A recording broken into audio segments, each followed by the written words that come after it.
Afternoon, coast and countryside people.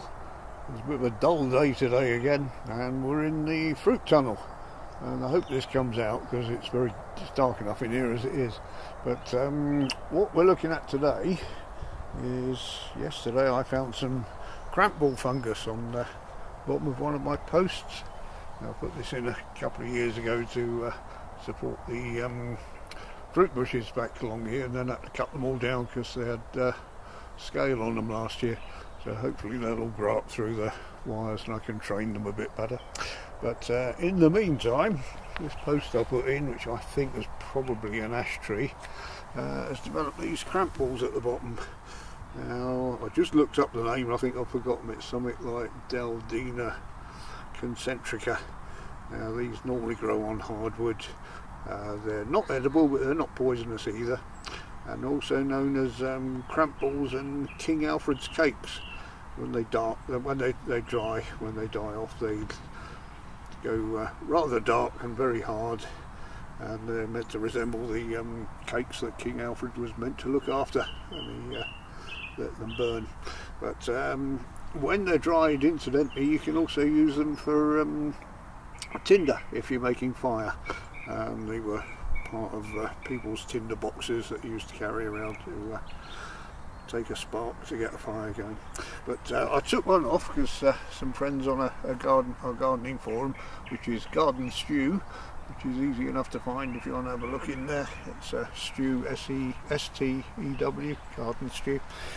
And they asked if I could cut one in half to have a look, which I did. And we've got one over here.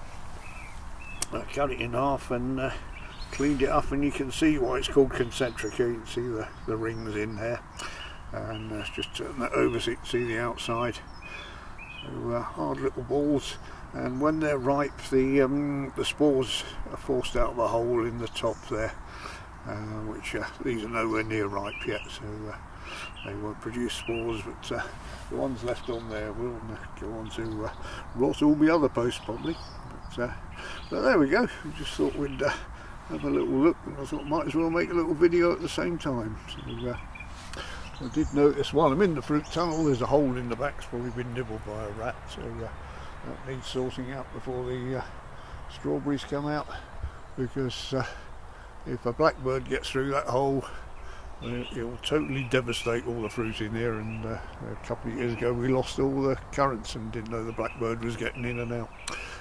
This is the strawberry patch on this side, and strawberries not coming up yet, but all tiny little leaves along the edge there, and they'll be growing shortly. You may be wondering why there's banana skins all over the place, and a very good question. I've been putting the banana skins along here because they're very good slug attractants, and I cleaned them out this morning. I've got 16 slugs, and there's already one in here again, so that'll be going in the salt pot. And I've been using a melon skin for the same purposes there. So idea being, if we can clear the slugs out before the strawberries come out, we'll get more strawberries. So there we go, just a little video on a dull day about fungus. Thank you for joining us.